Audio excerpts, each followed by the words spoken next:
Hello, everyone. And welcome to a wonderful little Tuesday BOLO video. Yeah, welcome to Tuesday and welcome to the return of BOLO lists. Not that it's been that crazy long, but I feel like it's been a good maybe month or close to a month since we've done a BOLO list. I feel like the last one we did was New Year's Eve. Oh, which was at the end of December. So it's been about it's been like half a month at least. But today, it is a category. Yes, But it is also a themed list at the same time, sort of. So today we have a lingerie BOLO list for you guys. And this was actually an idea brought up by someone that watches us. Yes. It was actually, it wasn't in the comments. I think it was in one of our live premieres. It was in one of our chats. And somebody said you should do lingerie because Valentine's Day is coming up. And I was like, what a brilliant idea. You know what? That's the smartest dang thing somebody's told me this week. And perfect timing. And there can be a lot of money in lingerie. Especially where we shop, the bins. Some of these little things weigh nothing. Yes. They weigh literally nothing, and they sell for so much money. Yes. So here's some free money. Everybody. So of course this involves like bras, underwear, camis, all that type of stuff. So like Ryan just said, yeah, it costs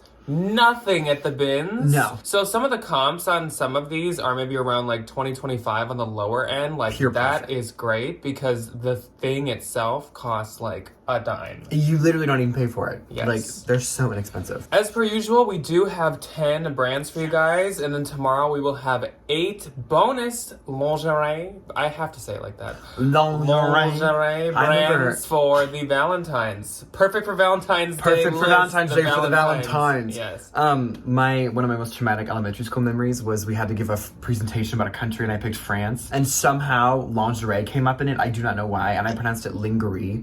And my teacher took points off, didn't tell me in front of the class, and wrote and spelled it out phonetically. It was the most embarrassing. Is that why you say lingerie a lot? Lingerie. Because it's a trauma Yeah, because it brings out my evil third grade teacher yelling at me. And also, before we jump into it, I do want to say, you may notice that we maybe like work around a few words, or we have photos that are more kind of like flat lays for this list versus like actual people wearing them. And I think it's probably kind of obvious to everyone that YouTube can be a stickler for certain keywords, certain topics, certain imagery, certain things like that. So we are trying to bring you guys a monetization friendly version YouTube-friendly lingerie video. Of a lingerie video. Basically. Even though most lingerie and lingerie brands are for like uplifting women and for body positivity. So there is nothing really too like tongue-in-cheek about a lot of brands. These. So we just don't want to irritate Mr. YouTube. Just trying to please the overlords over at Google. The big red button. Yes.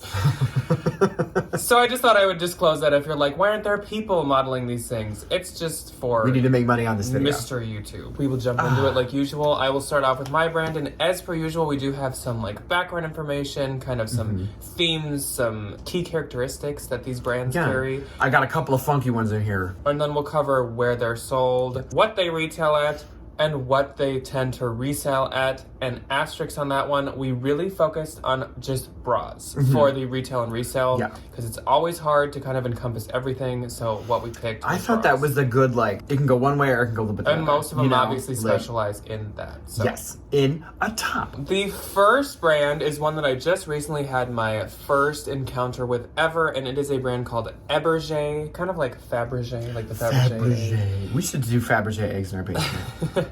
It is Eberjey, and I've actually had a pair of pajamas by Eberjey that I found at the bins and sold, and they sold very quick, and they were very nice. So of course Eberjey does make pajamas, but they also do lingerie and bras. They are known as being for the softer side of life. That is kind of their little catchphrase. They were founded by 2 women named Allie and Mariella, and they were both raised in Miami. They're both from, I think, somewhere over in like Spain or somewhere in Europe, but they were both raised in Miami. They will come up later in one of my BOLO brands. Oh, really? To just like... Didn't know that. Do a little fun sprinkle. Ryan did come up with this whole list. Just I am not going to pat myself in the back, but I absolutely am. I put this list together because I feel like I'm the lingerie specialist, and I'm very proud of this list. In 1996, they felt that lingerie was really through like a man's eyes. It was being designed by men and kind of being made for like the male in the woman's life. And so they decided, no. And they created their own lingerie line. And their lingerie is supposed to be comfortable and confidence boosting instead of just like for outside people. Then after that, they moved on to pajamas. So they actually did start with the lingerie. They strive for sustainability, creating timeless pieces and creating soft moments. And by that, they really meant kind of just like you lounge around your house, you do a hobby you like, you create art, you read a book, you like catch up on a TV show. That is what they defined a soft moment as. They're sold on Revolve, their own website, Saks Fifth, and Net-a-Porter. They retail for about $48 to $70 for their bras, and the resale on their bras is about $20 to $35, so you can get about half of retail. Seem like the going rate for them? Yes. My first one is strictly a lingerie company, and you might have heard of them. It is Asian Provocateur. I didn't know they were actually founded in the UK. I always thought it was a French company. They are like the modern go-to for anything lingerie. They're extremely famous. Their products are very well made. A ton of celebrities have worn them like all the time. They are designed for women by women, and their catchphrase is sexiness comes from within, lingerie brings it out. They're very expensive, and they're really selective, which I didn't know about where they were sold. I thought they were kind of like everywhere just because of how expensive they are. They're really only sold on like their own website and like specific. I think there's like a few Nordstroms that have like Asian Provocateur boutiques in them, and then like fancy little like lingerie boutiques. They retail for $140 to $1,500. Wow. For a bra. Wow. Like unholy expensive. So expensive. The $1,500 one though was beautiful. It was this like pure beaded, like hand beaded little like bustier top. It was stunning. They're sold for $75 to about $700 if you find like the really crazy expensive ones, and they're sold on their own website in small boutiques. Like I just said. So next up for me is a brand I had definitely heard of, and that is called Chantelle. Chantelle has been around for 130 years, which is something I noticed with a lot of these, is a lot of them have been around for a very long time. Kind of like with the birth of like the corset came a lot of these brands. That's funny because I don't think any of mine are like that old. Oh. I've one. Speaking of, this brand did start in the era of the tight corset, like back when it was like you would use it to just completely cinch your waist. They created actually the first elasticized fabric that could stretch in 2 different directions, which is pretty cool. Good for Chantelle. In 1949, they officially named their brand Chantelle. I don't exactly know what they went by before, but that's when they kind of like established the name, and they were originally called the Girdle That Never Rides Up. So yeah, old brand. I can see why they would do a rebrand. In 1962, they opened their first factory in France, and that one actually is still running to this day, and they continue to be leaders in French lingerie. They are sold at Nordstrom, Saks, and a website called Bare Necessities, which you will hear quite a few times, at least from me on this list. It seems to be kind of like an intimate store, which I'm sure a lot of you are like, duh, but I did not know this. We had no idea. I did not know this until today. They retail for the bras about $60 to $100, and they resale for about $20 to $45. So once again, kind of about half of what the retail was would be a good starting price for them. Okay, so my next one is one that I've actually found before, and I sold one. It was quite fun. It's called Fleur du Mal, or Naughty Flower. It was founded in 2010 by Miss Jennifer Zuccheriani. Keep that name in the back of your head, because she also worked at one of the other brands on my list, and she hated Mr. Victoria's Secret. Wow. She like smacked him. She didn't like what he was doing, so she went up to him and like pop, and then left.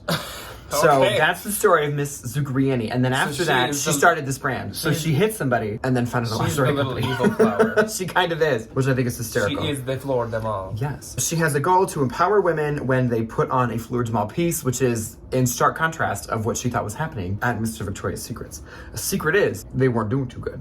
She has this like really fashion approach to her brand in terms of like materials. Everything is like very French inspired, like French lingerie, French lace, French silk. That is very fashion, but her like designs, she's like, it's gonna be fun. It's gonna be like a really good time, which is nice.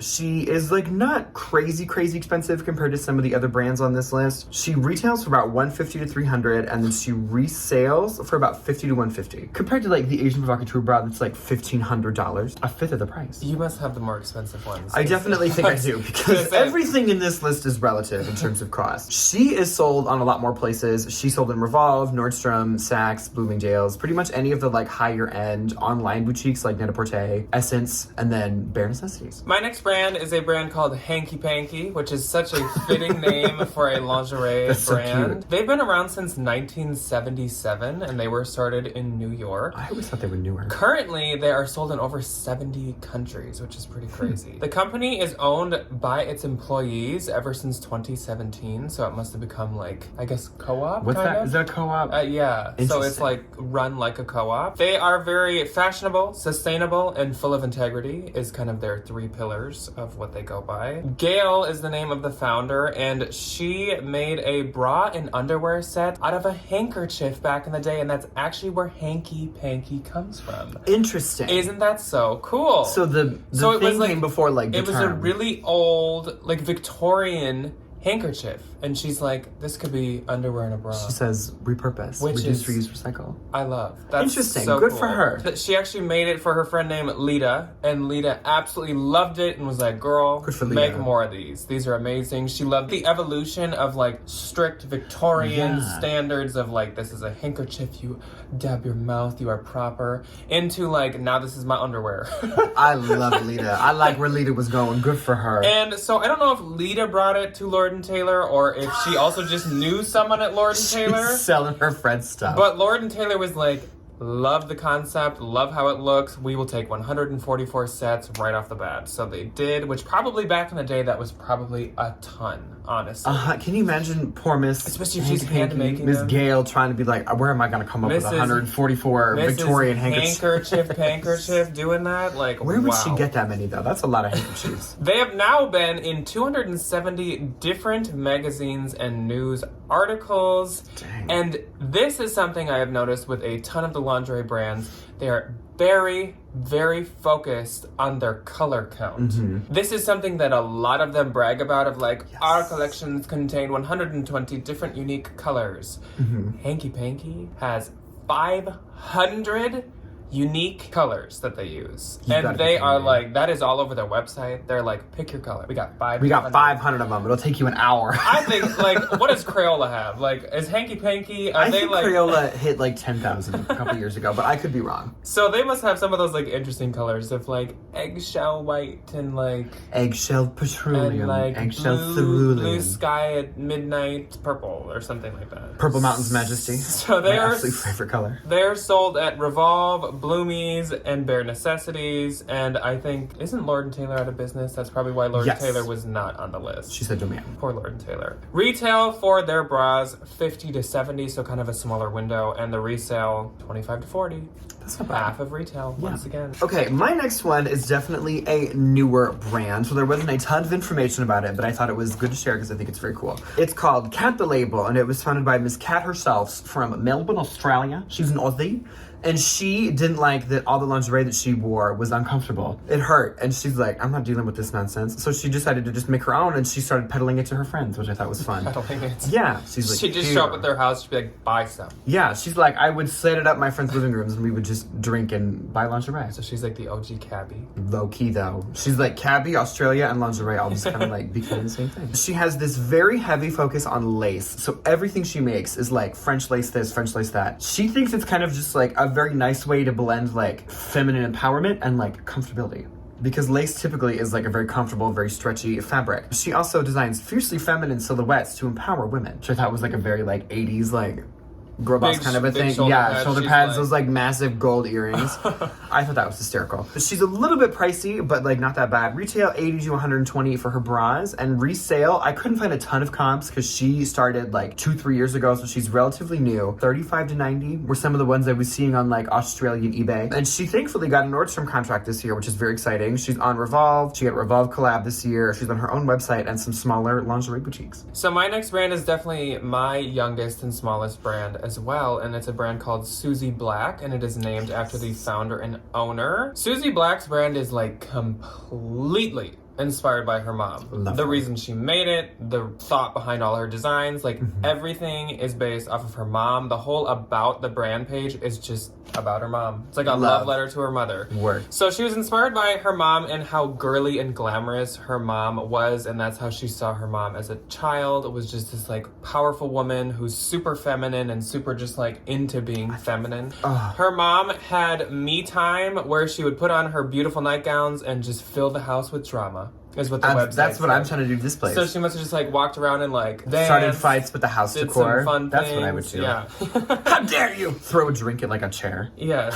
And then when she was in her last semester of college, her mom sent her a care package box full of all of her favorite lingerie pieces that she had owned, which I think is so Aw, sweet. that's really sweet.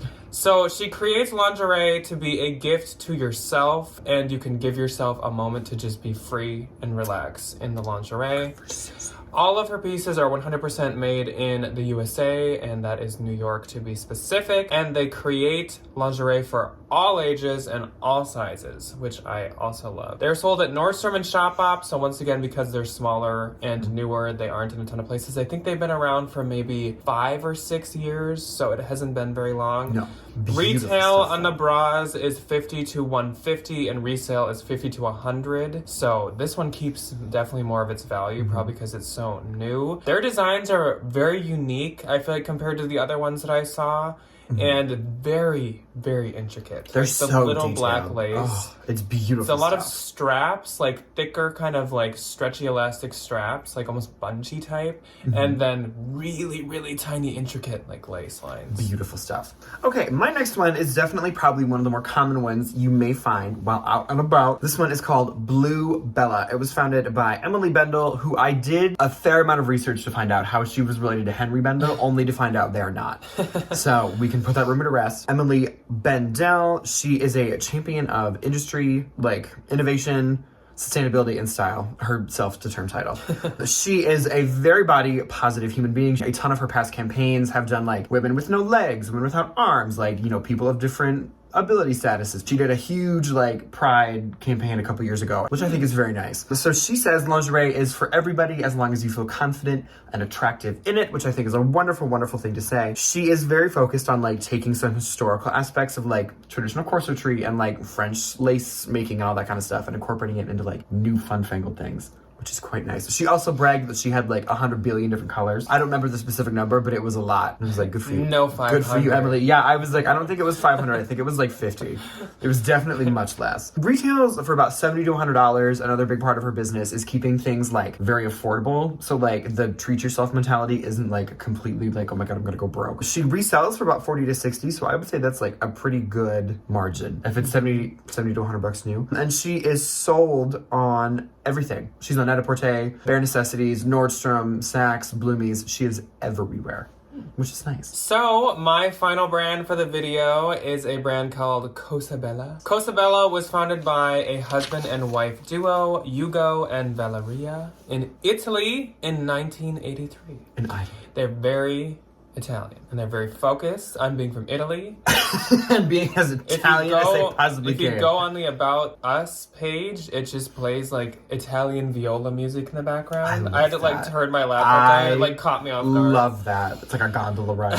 They create blends of traditional Italian design with fashion-forward innovation, and they still have a family-owned company. I think it's still Good for them. them, and I assume then they're going to pass it down because they put emphasis on family run. They have 100 shades of colors, so no 500, but they did brag about their 100. Most of them are inspired by Italy. Not Of course they surprising. Not What surprising. else would they be inspired by? I couldn't think of a thing. But they love color so much that they have a color lab. And they have had that color lab for 35 years, developing and creating colors and dyes and stuff like that, which is just lingerie and color are just Something I never had any idea that was such like a fierce just McDonald's like blues, and Coke purple, style pairing. lime, star yellow, like all kinds of crazy colors. star yellow. Their brand is sold at Bare Necessities, Saks Fifth, Nordstrom, The Outnet, and a lot of expensive websites. And they're actually also sold on Anthropologie, select pieces. Their retail for their bras are $50 to $100, and the resale is about $25 to $90. So some of them definitely can keep more of their value. I love Cosabella stuff. I've had it a handful of times now, and every time it sells so well for me. I love it. Okay, my final brand is another newer-ish one, relatively speaking. It is called Thistle and Spice, which I think the name is absolutely adorable. Okay, guys, so quick note from Editing Jack here. This brand is not called Thistle and Spice. Ryan wrote it down wrong on accident. It's actually called Thistle and Spire. So just ignore anytime he says spice. It's Spire. It was founded in Brooklyn in 2015 by 5 women who are... Do you remember that one company that we had? I think it was a BOLO, and it was like, we don't know who are made by and we don't know where. Yeah. It's that. They, like, don't reveal It's like the women's version of that. It's 5 women, shadowless, nameless human beings that are just like, you're gonna feel good about yourself when you put this on. But you'll never know my name. It's quite intense of like the level of like, we're inclusive to everybody. They have this very big focus on like refinement. They say they edit a piece for a year on average. So they'll like come up with a concept. These 5 women will like roommate and kind of do their women thing and see if it fits or do whatever for like a year. And then they're like, and then maybe we release it, but we only release 10% of the designs we come up with. Oh. Like funky. Like it's a little like... So there's a little bit of thought that goes behind each design. Yes. Yes. But it's interesting because they do their absolute best, kind of like Bluebella, to keep their prices like very affordable because they want that like couture level refinement available to like people with a little bit of expendable income. They only retail for about $60 to $80 and they only resale for about $35 to $50. But they put like years and decades. So is it just like 5 designers, but they have obviously like employees? Like yeah, I think they didn't say anything about their manufacturing, which means to me they completely do these designs and then send them off to like a manufacturer. I would assume because they can just like, if they can keep prices down, you know, pound them out. And it has to be some kind of sustainable manufacturing because they had an entire page dedicated to like how we're sustainable, and it was like the receipts of how they're like, we only do factories we've been to, we only do people that can understand our sustainable like mantras. And it's impressive that they can keep prices down. I know. With like such intense everything. It was a little much. I've definitely never heard of that one. It was cute though. It was cute stuff. It was really well made, but I was just like, deep breaths, gals. Anyways, let us know if you have heard of any of these before, or if you've had experience, of course, with any of them. Have they done well for you? I have definitely had experience with a couple. I feel like Ryan's a bit more of the kind of like bra and intimate person versus me, especially now with like slips and camis being so like trendy. That's more so of, like, much money to be had. More of a like Depop-esque. Oh, absolutely. They do but it also reaches kind of my end because it's more the like French Italian luxury, high end, expensive, crazy. So expensive. it does reach all ins and outs. Like I said, let us know if you've had any of these before, and let us know if we missed any that you're like, how in the world did you miss this? Do you have any expensive lingerie brands we didn't know? Yes, and there may be some that we missed that we will talk about tomorrow. So if you're a Valentine, we will have 8 more brands for you guys. They're more fantastic, expensive, spectacular. They get a little weird. They get a little bit more weird than these, let me tell you that. So we will see the Valentines tomorrow for 8 more lingerie brands. And then we will see everybody else for probably a thrift haul from the bins. We are going to be going Monday, even though you're seeing this Tuesday. So excited. And we hopefully will get enough to show you guys a haul of the 2 of us. So we will see you then. Goodbye. Goodbye.